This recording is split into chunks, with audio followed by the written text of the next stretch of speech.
Breaking news చూస్తున్నాం. LOC వెంబడి పాకిస్తాన్ కవ్వింపు చర్యలు. కుప్వారాలో నౌగాం సెక్టర్ వద్ద భారత్ పాక్ బలగాల మధ్య కాల్పులు జరిగాయి. ఎల్ఓసి వెంబడి 4 రౌండ్లు కాల్పులు జరిపింది పాకిస్తాన్. పాక్ కాల్పులను సమర్థవంతంగా భారత సైన్యం తిప్పికొట్టింది. దాదాపు గంట పాటు ఈ కాల్పులు జరిగాయి. కుక్క తోక వంకర అన్నట్లుగా పొరుగు దేశం పాకిస్తాన్ వ్యవహారం సేమ్ అట్లాగే కనిపిస్తోంది. సేమ్ డిట్టో కుక్క తోక లాగానే పాకిస్తాన్ వ్యవహార శైలి ఉంది. తన బుద్ధి మాత్రం మార్చుకోవట్లేదు. వక్ర బుద్ధిని ప్రదర్శిస్తూనే ఉంది. ఆపరేషన్ సింధూర్ సమయంలో భారత్ చేతిలో ఘోరంగా దెబ్బతిని కనుకరించండి మహాప్రభో అంటూ మన కాళ్ల బేరానికి వచ్చింది. పాపంలే కదా అని చెప్పి మనం కాల్పుల విరమణకు అంగీకరిస్తే పాకిస్తాన్ మాత్రం టైం వచ్చినప్పుడల్లా తన బుద్ధి చూపిస్తోంది. భారత్ మీద విషం చిమ్ముతోంది. ఆపరేషన్ సింధూర్ తర్వాత నియంత్రణ రేఖ వద్ద అనేక సార్లు కవ్వింపు చర్యలకు పాల్పడుతోంది పాకిస్తాన్. మరోసారి ఎల్ఓసి వెంబడి కాల్పులకు తెగబడింది. దీంతో భారత సైన్యం అలర్ట్ అయింది. కుప్వారాలోని నౌగాం సెక్టర్ వద్ద భారత్ పాక్ బలగాల మధ్య దాదాపు గంట పాటు కాల్పులు జరిగినట్టుగా తెలుస్తోంది. ఎల్ఓసి వెంబడి పాక్ 4 రౌండ్లు కాల్పులు జరిపినట్టుగా అధికారిక సమాచారం వస్తోంది. అయితే వీటిని భారత సైన్యం సమర్థవంతంగా తిప్పికొట్టింది. ఎక్కడా కూడా ఇబ్బంది లేదు. పాకిస్తాన్ కాల్పులు జరిపిన వెంటనే అలర్ట్ అయ్యి మనం కూడా తిప్పికొట్టాం. చాలా గట్టిగా సమర్థవంతంగా తిప్పికొట్టేసరికి పాక్ బలగాలు మళ్ళీ తోక ముడిచినట్టుగా తెలుస్తోంది. ఈ ఘటనకు సంబంధించి భారత సైన్యం ఇప్పటి వరకు ఎలాంటి ప్రకటన చేయలేదు. ఎంత పాకిస్తాన్ బరితెగింపు చర్యలో చూడండి. పాకిస్తాన్ తన తీరు మార్చుకోట్ల. పాకిస్తాన్ వ్యవహార శైలి అస్సలు మారటం లేదు. ఆపరేషన్ సింధూర్ తర్వాత కాల్పుల విరమణ ఒప్పందం జరిగిన తర్వాత ఆ ఒప్పందానికి తూట్లు పడుస్తూ మళ్ళీ కాల్పులు జరుపుతున్నటువంటి పరిస్థితి ఉంది. అంటే దీన్ని ఏ విధంగా అర్థం చేసుకోవాలి? పాకిస్తాన్ నైజాన్ని ఏ విధంగా అర్థం చేసుకోవాలి? ఆపరేషన్ సింధూర్ సమయంలో ఒక్కసారి ఏం జరిగిందో మనం గుర్తు చేసుకోవాలి. ఆపరేషన్ సింధూర్తో మనం పాకిస్తాన్ పాక్ ఆక్రమిత కశ్మీర్లో అక్కడ పెద్ద స్థాయిలో ఉగ్రవాద శిబిరాల్ని మనం నేలమట్టం చేసాం, తుదముట్టి చేశాం. మనం కేవలం ఉగ్రవాదుల మీదే ఫోకస్ పెట్టాం. ఆపరేషన్ సింధూర్ చేపట్టింది కేవలం ఉగ్రవాదుల్ని నామరూపాలు లేకుండా చేయడం కోసం, ఉగ్రవాదుల్ని పూర్తిగా భూస్థాపితం చేయడం కోసం ఆపరేషన్ సింధూర్ చేశాం. ఎందుకంటే పెహల్గాంలో ఎలాంటి దాడి జరిగింది, చరిత్ర ఎప్పుడూ చూడనటువంటి దాడి. అందరూ కూడా షాక్ అయిపోయారు. 26 మంది అమాయక ప్రాణాలను బలి తీసుకున్నారు వాళ్ళు. 26 మంది, ఒకళ్ళు కాదు, ఇద్దరు కాదు, 26 మంది అమాయక ప్రజల ప్రాణాలు బలి తీసుకున్న పరిస్థితి. పాయింట్ బ్లాంక్లో గన్నిపెట్టి వాడు హిందువా ముస్లిమా ప్రైవేట్ పార్ట్స్ కూడా చూసి అంత దుర్మార్గంగా ఉగ్రవాదులు చంపేశారు. దేశం మొత్తం కూడా ఒక్కసారిగా షాక్ అయిపోయింది. రక్తం మరిగిపోయిన పరిస్థితి.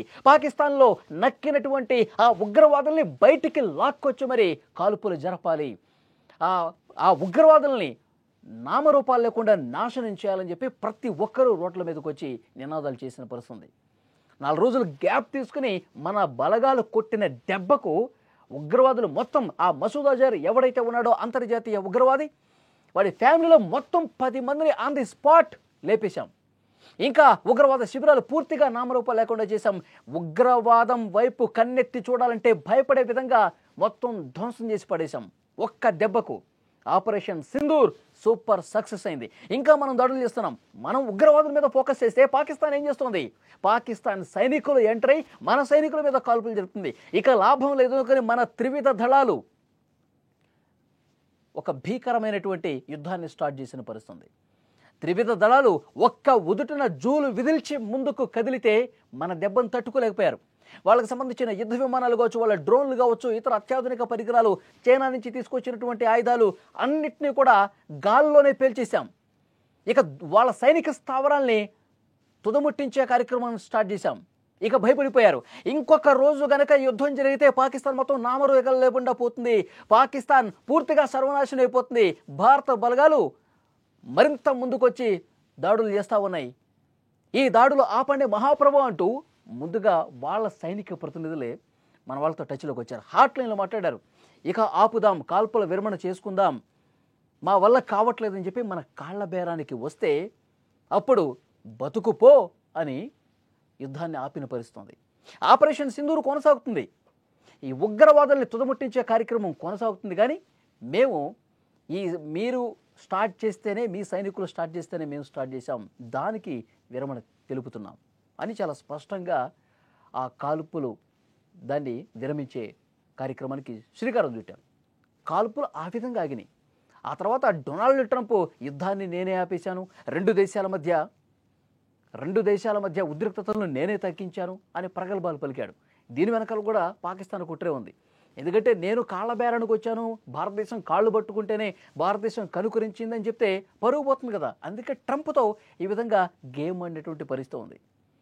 అదే జరిగింది. దానికి మళ్ళీ ట్రంప్కి మోదీ ఫోన్ చేయటం, మనం చాలా స్పష్టంగా అఫీషియల్గా అనౌన్స్మెంట్ చేశాం, మీరు మాట్లాడొద్దు, రెండు దేశాల సైనిక ప్రతినిధులు మాట్లాడుకుని ఈ యుద్ధాన్ని విరమింపజేసుకున్నాయని కూడా చాలా స్పష్టంగా తెలియజేశాం.